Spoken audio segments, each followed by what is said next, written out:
Justa Prosa, um podcast do TRF4 para o cidadão. Olá, seja bem-vindo à segunda temporada do podcast Justa Prosa.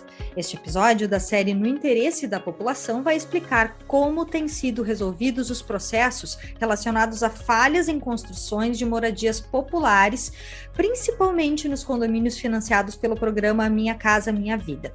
O Justa Prosa é uma produção da Secretaria de Comunicação Corporativa do TRF4. Eu sou Marjulia Angonese e converso agora, então, com a juíza federal Anne Carina Stipe Amador Costa, da 5ª Vara Federal de Curitiba, que é especializada nesse assunto, entre outros temas, claro. Doutora, muito obrigada por aceitar o nosso convite. É um grande prazer em tê-la aqui, principalmente para tirar essas dúvidas dessas pessoas que acabam tendo esse tipo de problema nas suas vidas. Maju, eu que agradeço o convite. É um prazer estar aqui com você, conversando sobre esse tema que é tão importante e que nós temos visto tantas ações na Justiça Federal. Exatamente, né? No ano passado, por exemplo, 2020, foram mais de 1.000 processos relacionados a esse tipo de problema, que é conhecido no mundo jurídico, né, como vícios de construção, que chegaram ao TRF4. A maioria movida por pessoas que adquiriram por meio de programas de financiamento habitacional do governo federal, como o Minha Casa Minha Vida, imóveis populares que apresentaram problemas estruturais. Outras 4.500 ações sobre esse assunto foram distribuídas, também no ano passado, na primeira instância da Justiça Federal dos 3 estados do Sul, Rio Grande do Sul, Santa Catarina e Paraná. Quais que são os casos mais frequentes, doutora? Bom, Maju, acho que nós poderíamos falar assim, 2 grandes grupos, né? Os vícios construtivos leves, simples, né? Que podem ser reparados, né? E vícios construtivos graves, né, que normalmente dizem respeito assim, à estrutura do imóvel, e chegando em alguns casos até em que, realizada uma perícia, se constata que não é possível nem o conserto do imóvel, que ele, muitas vezes, o perito chega a sugerir que ele seja demolido e reconstruído. Então, dentro desses 2 grandes grupos, né, nós podemos dizer que os mais frequentes são aqueles vícios leves, né? São falhas, né, construtivas. Vamos imaginar aí um problema hidráulico que causa um vazamento, um box do banheiro que é feito sem uma caída adequada, e isso gera, né, acúmulo de água, infiltração, problema em fiação elétrica, mas muitas vezes casos que podem ser reparados sem qualquer prejuízo, inclusive com os mutuários, né, continuando na sua residência, né, então esses são os mais comuns, né? Bem, doutora, aí a pergunta que os nossos ouvintes devem estar se perguntando também, né? Sempre é preciso entrar com uma ação na justiça ou as pessoas que estão com esse tipo de problema podem resolver isso inicialmente, né, junto à construtora ou junto à Caixa ou outro banco que esteja financiando?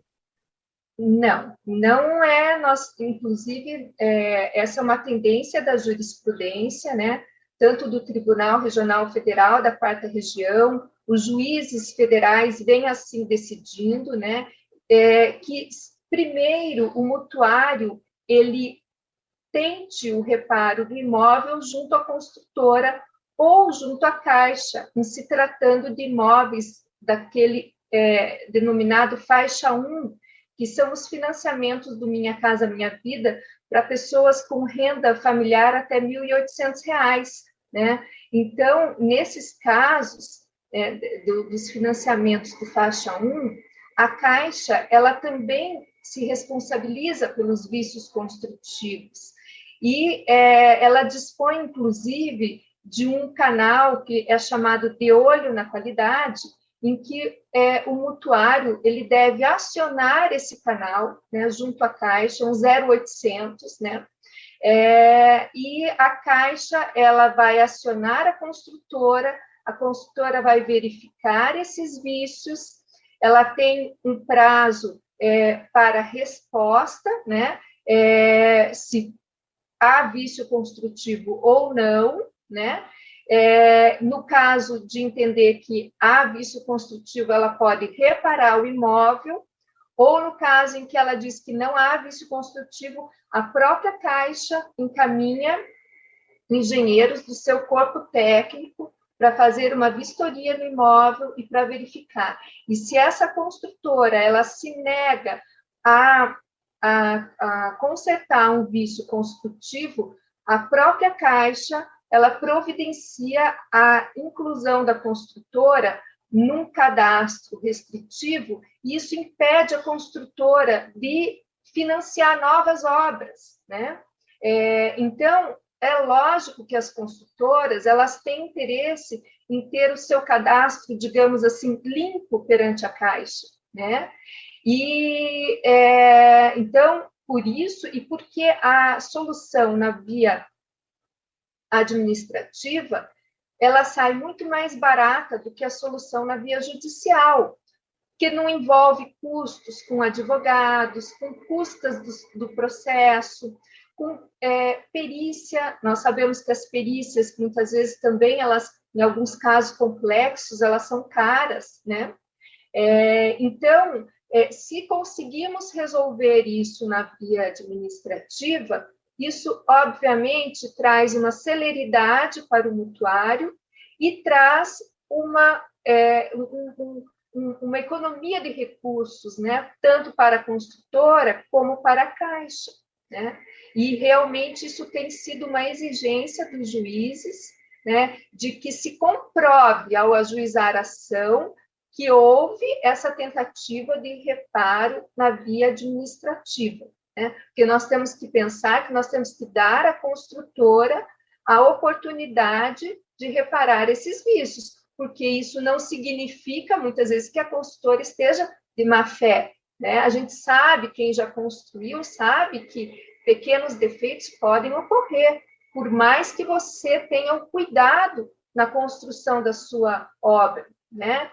Então, nós temos que dar a oportunidade para que a construtora possa reparar esse dano na esfera administrativa, reservando o ajuizamento de ações apenas para aqueles casos em que há uma resistência a essa pretensão, em que a construtora efetivamente ela se nega a consertar esses vícios. Bom, existem alguns outros problemas que a gente costuma ver também, né? Especialmente quando as obras demoram muito tempo para ser entregues para as pessoas, em que as empresas acabaram fechando as portas, abandonando a obra, por exemplo, né? E nesse sentido, como é possível solucionar o problema das pessoas que estão ainda esperando para morar no seu imóvel? Quando a construtora, muitas vezes ela pode ter a sua falência decretada, ou pode ter um encerramento mesmo da empresa de forma irregular, né? Simplesmente fechou as portas, não se localiza mais, né? Então, o que fazer? Então, é importante que a gente tenha em mente que nos financiamentos do faixa 1, que são aqueles que eu mencionei, de famílias com renda até R$ 1.800, né? Esses financiamentos eles são com recurso do FAR, que é o Fundo de Arrendamento. Então, e a maior parte da obra ela é subsidiada pelo governo federal. Então, nesses casos, a Caixa ela se responsabiliza pelo imóvel, né, e pelos vícios. Então, o que tem ocorrido é que, nesses casos, mesmo que a construtora não esteja presente, né, a parte pode acionar a Caixa, né, devendo fazer isso primeiro através do programa de olho na qualidade, né, no 0800, e não havendo resposta positiva, né, aí sim, com o ajuizamento da ação perante a Caixa. Né. Bem, doutora, há uma outra situação, né, em que a pessoa conseguiu ter o seu imóvel entregue, mas que logo ali adiante começa a ter algum tipo de problema na construção, porque ela foi feita com materiais de má qualidade, com cimento não tão bom, com algum problema no próprio encanamento, na instalação elétrica. Como tem sido, né, a solução judicial encontrada nesses casos? Veja bem, a solução judicial, ela varia, como eu te disse, vícios simples e vícios graves. O vício construtivo, ele não importa se ele decorre da má qualidade dos materiais ou de uma má execução. Muitas vezes o material ele pode ser de boa qualidade, mas a execução foi feita de forma irregular, né? O importante é que se diferencie a questão do vício construtivo da falta de manutenção do imóvel, né? Porque essa é uma outra situação que também não se confunde com o vício construtivo. Muitas vezes, a parte entra e diz assim, olha, eu estou com uma infiltração aqui, mas isso não significa necessariamente que tenha ocorrido um vício construtivo. Pode decorrer da falta de manutenção do imóvel, né? A pintura do imóvel, nós temos que verificar a vida útil, né? Nós sabemos que cada item que compõe uma edificação tem uma vida útil programada, né? E para que essa vida útil se concretize, a necessidade da manutenção, né? Por exemplo, a pintura do imóvel, ela gira em torno de 5 anos, né? Então, eu não posso, depois de 5 anos, dizer, olha, minha pintura descascou, né? Então, a manutenção das fossas, né, fiação elétrica, muitas vezes o mutuário ele coloca um aparelho, né, elétrico que não comporta, que a fiação não comporta, né? Então, nós temos toda uma série de casos de uso irregular do imóvel, né? Pessoas que fazem lá, isso é muito importante também, a reforma do imóvel, muitas vezes sem alvará de construção, sem um engenheiro. Então, a pessoa recebe lá um sobradinho e faz uma garagem, puxa um puxadinho para trás e vai fazendo obras no imóvel, constrói mais um cômodo lá em cima e, muitas vezes, aquela estrutura do imóvel ela não foi feita para esse tipo de reforma. Toda reforma do imóvel tem que estar acompanhada, né, de um engenheiro, tem que ter o seu alvará de construção, porque senão também se perde a garantia do imóvel, né?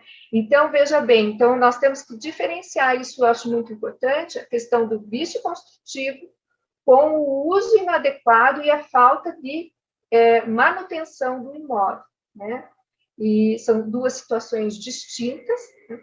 Mas em se tratando mesmo de vício construtivo, então a solução adequada, qual tem sido, né, após o ajuizamento da ação?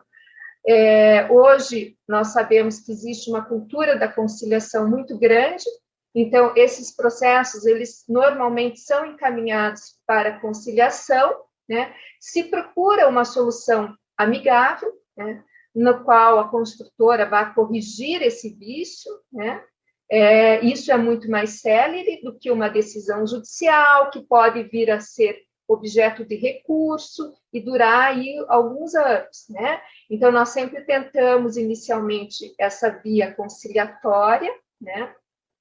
Não sendo possível, aí sim se parte para, né, o processo em si, né, o processo judicial em si, e a instrução, nesses casos, ela gira em torno da prova pericial, basicamente, né? Então, é o perito que vai até o imóvel, né, vai fazer um levantamento e vai dizer se aquele problema do imóvel que está sendo apontado, infiltração, bolor, seja o que for, né, se ele efetivamente é um vício construtivo, né, e, no caso, se admite uma correção, né, e como seria essa correção, né? Como eu mencionei já para você anteriormente, há casos que são excepcionais, não são a regra, né? Mas em que realmente o perito vai até o imóvel e diz assim, esse caso não temos como reformar, né? São casos assim de irregularidades graves, em que falta até mesmo o projeto da obra, não se localiza o projeto da obra, nós temos questões estruturais, né, que colocam em risco realmente a segurança e a habitabilidade do imóvel. Então, nesses casos, a opção é pela rescisão do contrato normalmente, né, porque esse é o pedido das partes, né, se rescinde o contrato de compra e venda com o financiamento, né, se restitui a situação anterior, né, com a devolução dos valores pagos, né. Então, são duas situações bem diferentes e que comportam, assim, duas soluções, né. Na dos vícios simples, nós temos a reparação do imóvel, né, e dos vícios graves, normalmente, nós temos a rescisão do contrato, daí de compra e venda com financiamento. Uma última pergunta, doutora, que me veio agora, só para a gente encerrar. Nesses casos de vícios mais graves, em que a pessoa tem que rescindir o contrato, que recebe os valores de volta, que acaba tendo muitas vezes que se voltar para a casa anterior, ou que fica sem morar, sem ter onde morar provisoriamente, ou até mesmo durante mais algum tempo, como é que funciona? Cabe, via de regra, né? Claro que eu sei que cada caso é um caso, mas cabe indenização por danos morais e materiais, por exemplo, também, e algum tipo de solicitação para que essa pessoa possa ser realocada em algum outro lugar? Essa pergunta realmente é importante, porque normalmente, nesses casos, os advogados, eles costumam já fazer os pedidos, né, de danos morais, né, e de danos materiais, todos os prejuízos que a parte suportou, né, despesas com o contrato, muitas vezes ela teve que pagar despesas de cartório. Então, normalmente, para que você possa restituir às partes a situação anterior, né, então, toda a devolução de valores, né, despendidos, né, os danos materiais, e também, nesses casos graves, o tribunal, os juízes, têm reconhecido realmente o direito aos danos morais também, né? Então, há essa tentativa, né, de recomposição da situação anterior. Certo. Juíza Federal Anne Carina Stipe Amador Costa, muito obrigada pela sua participação conosco. Foi, acho que, bastante esclarecedor para a gente tirar essas dúvidas, e aí fica como dica para as pessoas que estão com esse tipo de problema, para procurar o banco, né, com as informações necessárias, tentar inicialmente essa possibilidade de ver com a construtora, com o banco, o que pode ser feito, e se não tem essa possibilidade de resolver mesmo, aí sim ingressar com ação na justiça, né, doutora? Novamente, muito obrigada pela sua participação aqui com a gente. Eu que agradeço, Marju, foi um prazer conversar com você. Bom, esse foi mais um episódio do Justa Prosa, um podcast produzido pela Secom do TRF4. Você que está nos ouvindo, mande suas sugestões por mensagem em nossas redes sociais. Na coordenação, Leonardo Schneider, apresentação e edição de mim, Marjulia Angonese, logomarca e publicação Alberto Bigatti, locução da vinheta Maurício Calduro, pesquisa de trilha Karen Friedrich, redes sociais com Angela Gil, edição de imagens Silvio Cirângelo, apoio Manuela Ribeiro e Evelyn de Almeida. Muito obrigada pela sua audiência e nos ouvimos no próximo episódio.